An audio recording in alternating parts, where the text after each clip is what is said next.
Bonjour et bienvenue à télécharger. Je suis votre hôte Dave Richardson et nous recevons aujourd'hui l'une de nos invités préférées. Je l'admets, nous avons nos coups de cœur ici à l'émission, à savoir Sarah Nielsen, co-chef des actions nord-américaines chez RBC Gestion mondiale d'actifs. Et pour expliquer en partie mon parti pris, j'ai une fille qui s'appelle Sarah et cela explique pourquoi nous recevons beaucoup de Sarah à l'émission. Ma fille travaille aussi chez RBC. Elle cartonne, comme toutes les Sarah de RBC et de RBC Gestion mondiale d'actifs. Alors, merci d'être de retour. Je sais que vous êtes très occupés et c'est toujours un plaisir de vous avoir à l'émission. Vous avez vécu toute une expérience la semaine dernière en lien avec un sujet que nous avons beaucoup abordé au cours de l'année écoulée et qui concerne bien sûr l'actualité mondiale, que l'on parle de technologie, d'intelligence artificielle, de la guerre en Iran ou simplement de la croissance économique en général. L'énergie est un élément clé. Elle est toujours un sujet brûlant et vous revenez du Stampede de Calgary. Est-ce un endroit où vous êtes déjà allé auparavant? J'y suis allé plusieurs fois et c'est un moment vraiment intéressant. Évidemment, tout tourne autour du rodéo, il y a beaucoup d'animations en ville, mais il y a aussi des professionnels, des entreprises, des investisseurs et des responsables politiques qui viennent en ville pour discuter affaires et prendre le pouls du secteur. L'ambiance est détendue, j'ai donc passé un excellent moment. Oui, une façon typiquement canadienne de faire des affaires pendant une semaine. Quelques crêpes, peut-être une ou deux bières. Et de bonnes discussions. Alors, Sarah, nous avons reçu Scott Lizakowski il y a quelques semaines. Scott est un spécialiste des chiffres, je sais que vous l'êtes aussi, mais il parlait justement de trésorerie et entrait dans les détails concrets concernant les aspects positifs des opportunités d'investissement dans le secteur de l'énergie au Canada. Mais vous, vous êtes reparti avec une impression liée à la dynamique et à l'ambiance qui règne dans ce secteur. Alors, je voulais savoir ce que vous en aviez retiré, ce que ces personnes, tant du point de vue politique que commercial, disaient de leur secteur et de la direction qu'elles comptent prendre. Oui, exactement. Un PDG m'a confié qu'il ressentait sur place un engouement qu'il n'avait pas connu depuis des années. Et il s'agissait d'une entreprise de service public, pas d'une société énergétique à proprement parler. Je dirais donc que nous avons rencontré des entreprises de services publics, des sociétés énergétiques, des producteurs d'électricité, voire des entreprises industrielles, et qu'elles partagent toutes ce sentiment d'optimisme et d'alignement avec la scène politique canadienne d'une manière qu'elles n'avaient pas connue depuis longtemps. On sentait que c'était là le point central d'une grande partie des conversations. Nous avons rencontré principalement des entreprises du secteur de l'énergie, une vingtaine de PDG pendant mon séjour, et ils nous ont vraiment donné une idée de ce à quoi ils consacrent leur temps. Et comme vous l'avez évoqué, de nombreuses annonces ont été faites à travers le pays, des ressources et un soutien accru pour le développement dans toutes sortes de régions du pays, ce qui constitue un changement positif que nous n'avions pas observé depuis longtemps. Nos discussions ont donc beaucoup porté sur ces nouveaux changements de politique, sur le soutien aux infrastructures, tant dans le secteur du pétrole que dans celui du gaz naturel, ce que nous n'avions pas vu depuis longtemps. Quelles sont les conséquences? On l'a déjà dit, le secteur énergétique canadien se situe au nord du pays, avec des oléoducs qui se dirigent principalement vers le sud, certains vers l'est et d'autres vers l'ouest, mais qui ont traditionnellement constitué un goulot d'étranglement pour tout type de développement. Et historiquement, en cas de panne, nous sommes confrontés à des problèmes de prix. Le développement accru des infrastructures permet donc de réduire considérablement ce risque de goulot d'étranglement. Je pense que c'est là l'une des dynamiques, certes prudentes, mais positives que nous observons. Tout cela n'en est qu'à ses débuts, et c'est d'ailleurs un point sur lequel on a également mis en garde. Je pense donc que nous observons cette dynamique, mais qu'il reste encore beaucoup de négociations à mener entre les gouvernements fédéraux et provinciaux, ainsi qu'avec les producteurs et les constructeurs de toutes ces infrastructures. À bien des égards, le secteur énergétique canadien a été confronté à son propre détroit d'Ormuz depuis toujours. Une grande partie de ce secteur est implantée en Alberta, Saskatchewan, dans les territoires du Nord-Ouest, mais surtout dans l'Ouest canadien. Mais je pense que la question, comme nous en avons parlé la dernière fois que vous étiez ici, ainsi qu'avec Scott et d'autres invités, porte sur l'idée que ce qui se passe actuellement dans le détroit d'Ormuz a ouvert une fenêtre d'opportunité pour le secteur énergétique canadien. On le répétera souvent, tout le monde n'est pas un fervent défenseur de l'énergie canadienne. Il y a des partisans et des détracteurs pour toutes sortes de raisons. Nous n'allons pas nous attarder sur les aspects politiques de la question, si ce n'est pour évoquer les décisions prises par les différents organismes de régulation, les responsables politiques et les gouvernements, mais nous allons discuter de l'idée selon laquelle ce qui se passe actuellement au Moyen-Orient, combiné à l'abondance de nos ressources, et il ne s'agit pas seulement de pétrole et de gaz, mais de nombreux autres éléments comme l'hydroélectricité ou nos capacités dans le nucléaire dont nous avons déjà parlé, le Canada est un pays plutôt sûr et stable. Beaucoup de gens stables, comme nos banquiers, nous apprécient. Ce n'est donc pas un mauvais choix sur lequel compter si l'on a besoin de cette énergie. Avec l'évolution de la technologie, et nous savons que les besoins en énergie ne vont pas disparaître, cet optimisme repose donc vraiment là-dessus, non? Il y a cette opportunité, il y a peut-être un moyen pour nous de parvenir à un accord sur la manière de commercialiser tout cela. Vous avez tout à fait raison. Le conflit au Moyen-Orient a mis en évidence ce besoin. De nombreux pays ne disposent pas de vastes ressources dans leur sous-sol. Le Canada possède des réserves de pétrole et de gaz naturel pour plusieurs décennies et nous savons où elles se trouvent, contrairement à d'autres pays qui en sont encore à l'exploration et doivent encore prouver que ces ressources existent. Nous savons qu'elles sont là, elles le resteront pendant de très nombreuses années. Nous sommes donc tranquilles. Nous sommes soumis à une réglementation très stricte, peut-être trop. Nous y travaillons, mais notre pays constitue un partenaire fiable sur lequel les autres peuvent compter pour importer notre énergie et ils peuvent compter sur nous. Nous en avons déjà vu les prémices avec l'usine de LNG Canada qui a démarré ses activités l'année dernière et qui connaît un grand succès. Nous voyons le soutien du gouvernement et des promoteurs et même Shell a récemment réalisé un investissement important en rachetant une tierce entreprise au Canada. Cela nous amène donc à penser que nous assisterons à un développement accru du GNL et à une augmentation des exportations. Nous avons également vu d'autres entreprises et pays étrangers s'intéresser de près à ce secteur. Je pense donc que les discussions et les progrès que nous avons observés en matière d'évolution des politiques, de compréhension et de cadres réglementaires ouvrent les yeux du monde entier sur ce que le Canada a réellement à offrir. Et cela peut véritablement créer des opportunités pour les entreprises qui existent. Donc, si l'on reprend ces éléments, le monde a besoin de l'énergie canadienne, nous faisons un travail relativement satisfaisant en matière de responsabilité dans la façon dont nous gérons ces ressources et réfléchissons à leur mise sur le marché. Nous y reviendrons un peu plus en détail. Et nous assistons à ce changement de politique. Vous allez commencer à disposer de nouvelles opportunités pour acheminer le produit vers les marchés, non seulement vers les États-Unis, mais aussi vers l'Asie, l'Europe, etc. Comment votre expérience sur le terrain, le climat actuel et ces opportunités s'articulent-ils pour influencer la manière dont vous modifiez ou rééquilibrez le portefeuille que vous gérez, qu'il s'agisse d'un panier d'actions canadiennes ou d'actions nord-américaines? Oui, c'est une excellente question. C'est un sujet passionnant, mais certains des grands projets d'infrastructure actuellement à l'étude ne seront pas achevés avant 2032 ou 2034. Ce sont des projets de croissance à long terme, à supposer même qu'ils voient le jour.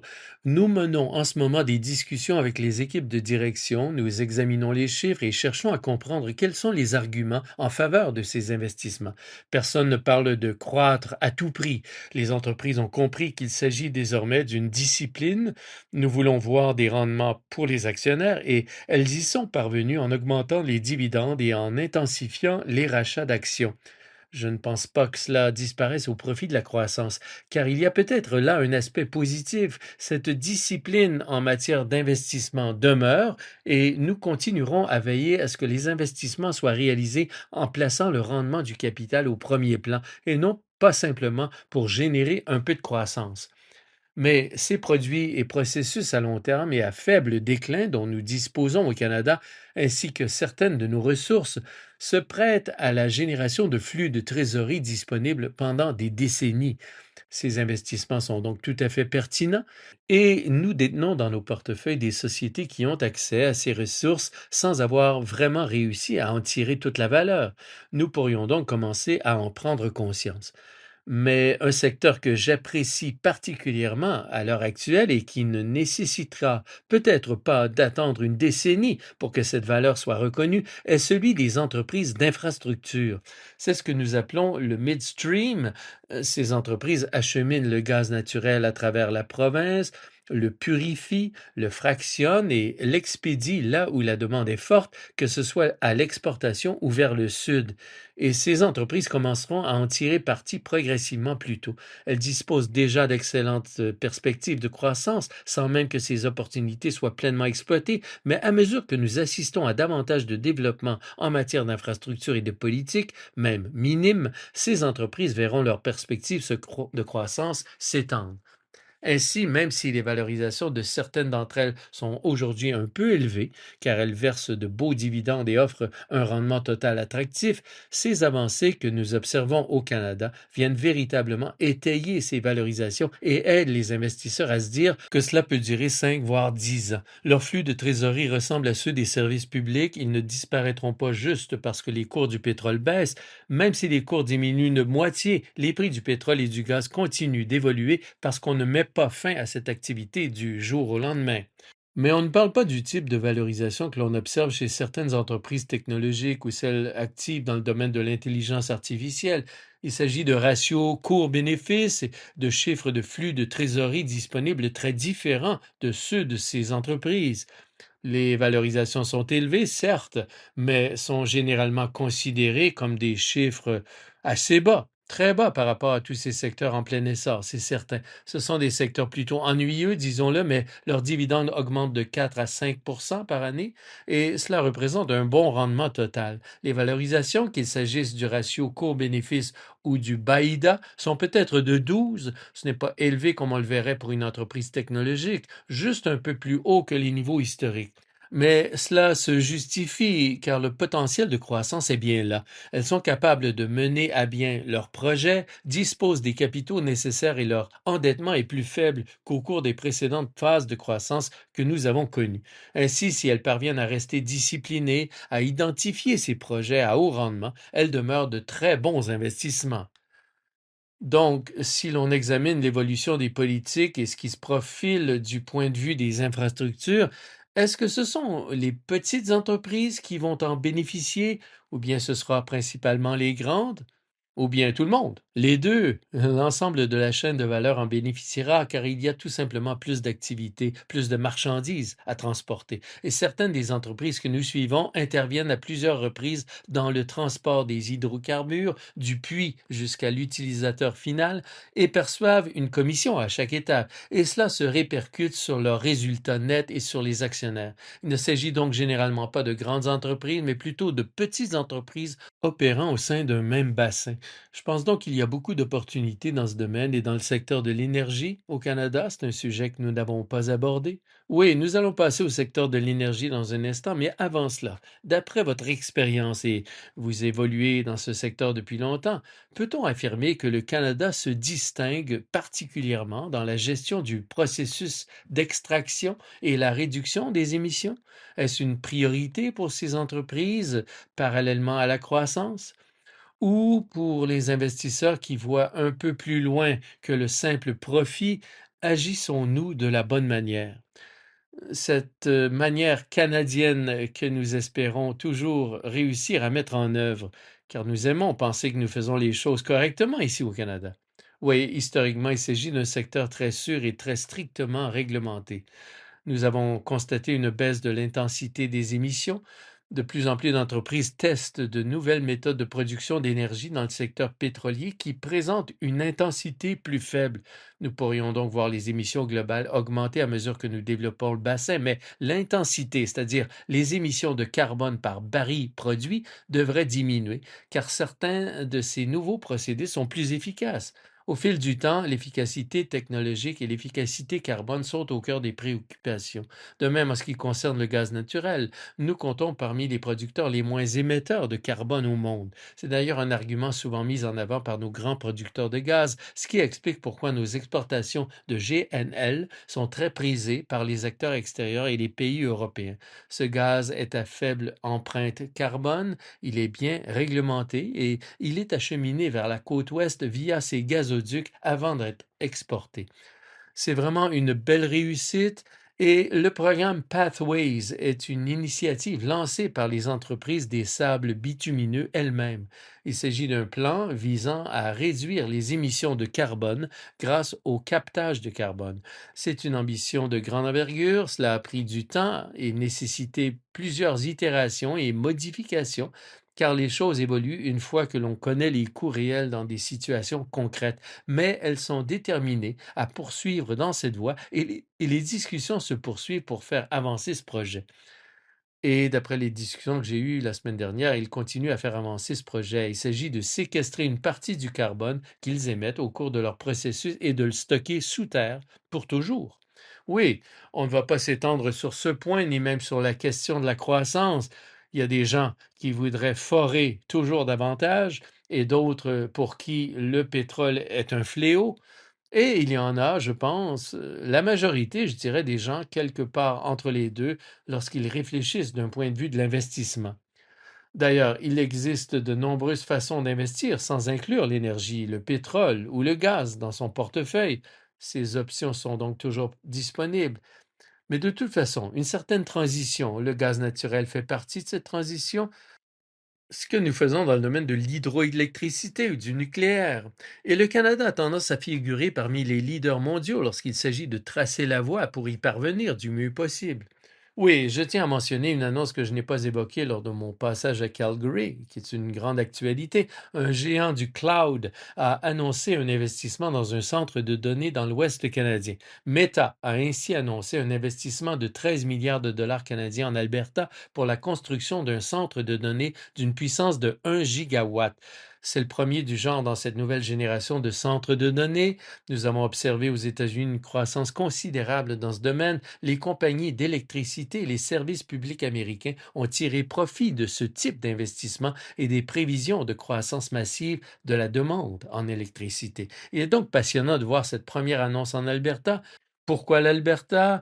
C'est un marché de l'électricité non réglementé qui dispose aujourd'hui d'un excédent. C'est un atout pour eux car cela leur permet de construire rapidement le centre de données et de le mettre en service sans devoir développer de capacité électrique supplémentaire.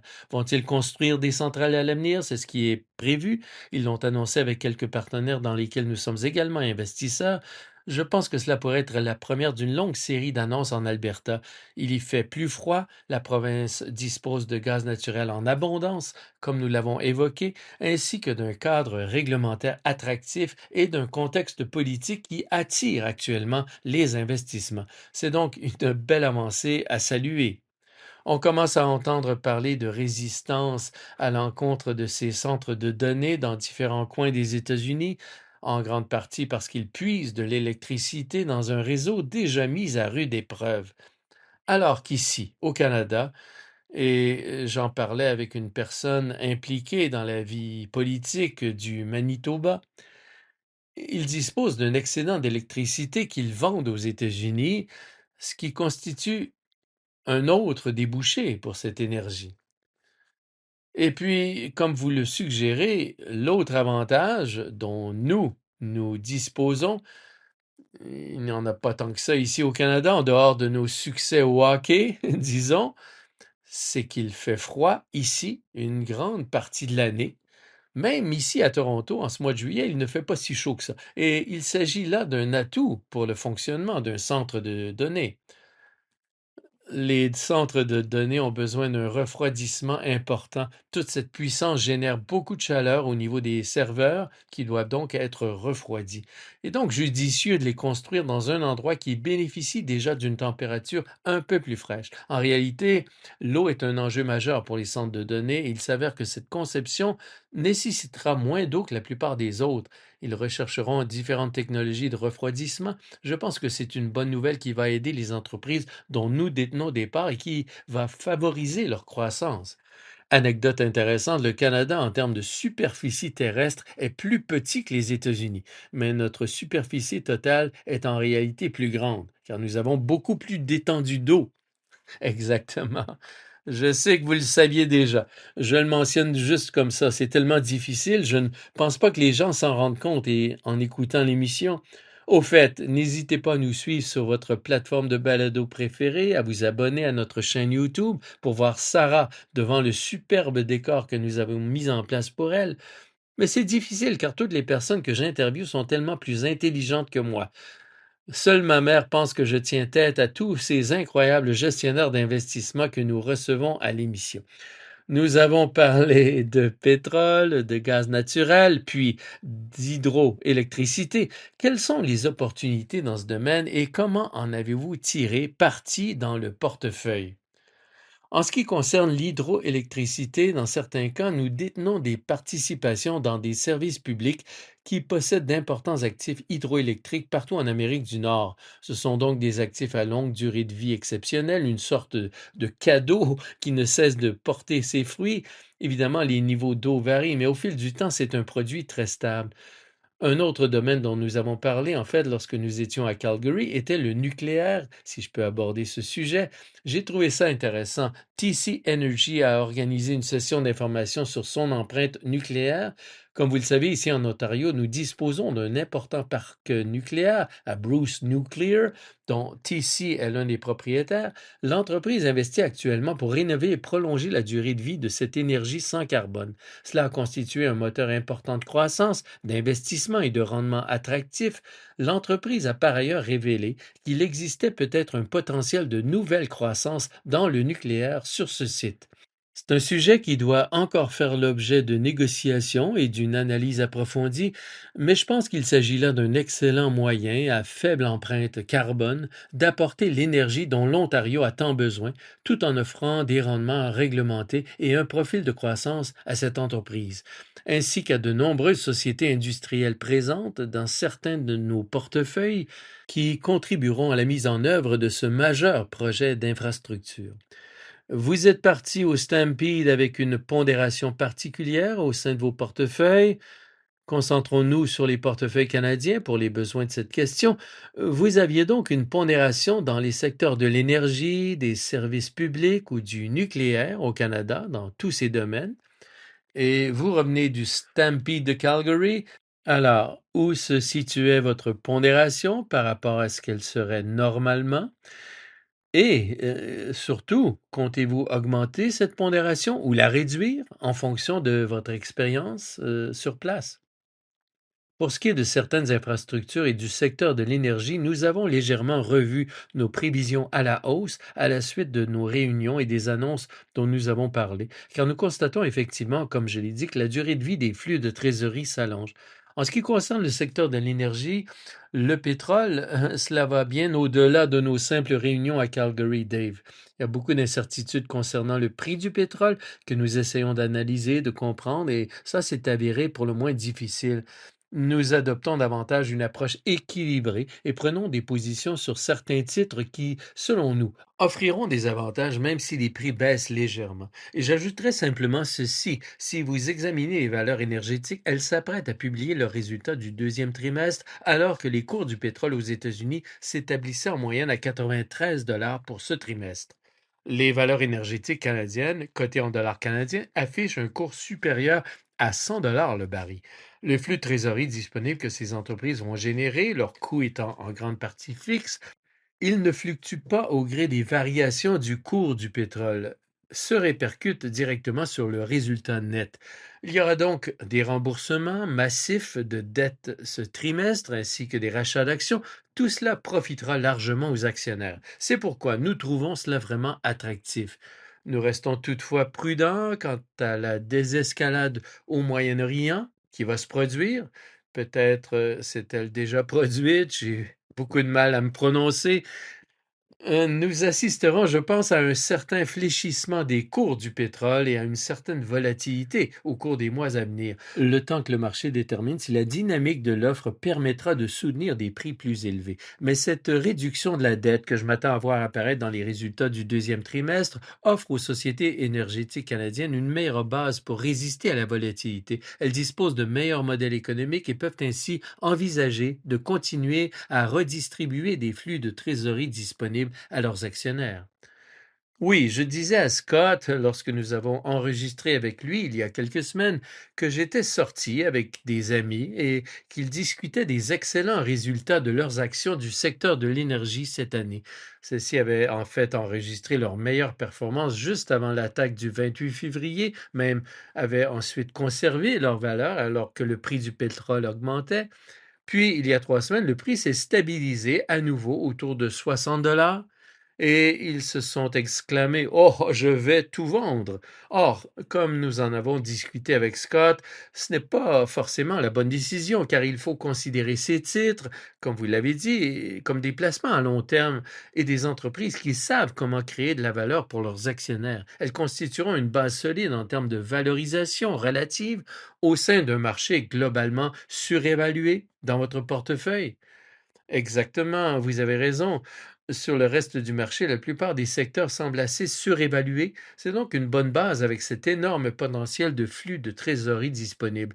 Même au cours que l'on observe aujourd'hui, et vous l'avez mentionné, il y a 3 semaines, même si le cours est retombé à 70 ou 60 $, ces sociétés continuent de générer des flux de trésorerie disponibles et peuvent le faire même si le WTI descend jusqu'à 55. C'est donc une bonne place à occuper dans le portefeuille et je pense que cela peut continuer à justifier une position raisonnable, disons. Excellent. Eh bien, Sarah, ce fut une discussion passionnante. J'aime toujours savoir ce que vous pensez, ce que vous faites. Comme vous revenez du Stampede, nous avons pensé nous concentrer à nouveau sur le pétrole et c'est une belle suite à donner. Si vous jetez un coup d'œil en arrière, si vous êtes abonné et que vous nous suivez, vous verrez l'épisode avec Scott Lizakowski d'il y a quelques semaines. Lui a un peu plus approfondi les aspects mathématiques. On ne l'a pas répété. En fait, Sarah est encore meilleure avec les chiffres que Scott Lizakowski. Ne le dites pas à Scott, mais en fait, ça lui ferait plaisir. Il en a marre de sa réputation de spécialiste des chiffres. Il aimerait parfois parler d'autre chose. Mais bon, on fait le point sous ces deux angles et je pense que les investisseurs qui écoutent l'émission comprennent très bien pourquoi nous avons des titres du secteur de l'énergie dans bon nombre de nos portefeuilles ainsi que dans ceux que vous gérez. Le secteur de l'énergie a connu une belle progression en début d'année, avant la guerre, même au début de la guerre, lorsque les prix de l'énergie ont grimpé. Mais ces titres restent de bons placements à long terme pour de nombreuses raisons. Et lorsque vous gérez le portefeuille, vous veillez à vous positionner sur les bons segments du marché de l'énergie, car c'est un marché très vaste, afin de composer la bonne combinaison pour les clients dans leur portefeuille. C'est exact, il existe différents segments. J'ai tendance à généraliser en considérant l'ensemble des entreprises présentes dans l'écosystème énergétique. Nous ciblons nos investissements, nous examinons les équipes de direction et la qualité des actifs et nous les rencontrons régulièrement pour cerner les opportunités. Je pense que nous avons assez bien positionné les portefeuilles sur certains grands noms tout en restant à l'affût d'opportunités liées à de nouveaux développements. Nous entendons parler de près de 20 nouvelles entreprises en cours de création au Canada à la recherche de nouvelles opportunités au sein du vaste écosystème énergétique. C'est passionnant. Nous n'avions pas observé ce genre d'activité depuis longtemps. De suivre ces évolutions et d'identifier où se trouvent les opportunités pour nos clients. Oui, je sais que vous et votre équipe, vous vous en occupez mieux que quiconque. Nous apprécions toujours que vous preniez le temps de nous rendre visite ici à Toronto lorsque vous êtes dans la région. J'espère qu'on vous reverra bientôt, Sarah. Merci. Merci. La présente balado a été préparée par RBC Gestion mondiale d'actifs Inc., RBC GMA, aux fins d'information à la date indiquée seulement. Elle n'a pas pour objet de fournir des conseils juridiques, comptables, fiscaux, financiers, liés au placement ou autres, et ne doit pas servir de fondement à de tels conseils. RBC GMA prend des mesures raisonnables pour fournir de l'information à jour, exacte et fiable, et croit qu'elle l'est lorsqu'elle est communiquée. Nous vous invitons à consulter votre conseiller avant de prendre des décisions fondées sur les renseignements qui figurent dans le présent contenu. Toutes les opinions correspondent à notre jugement et peuvent être modifiées sans préavis. Les renseignements présentés ici sont fournis de bonne foi, mais sans responsabilité légale. RBC-GMA se réserve le droit à tout moment et sans préavis de corriger ou de modifier les renseignements ou de cesser de les publier.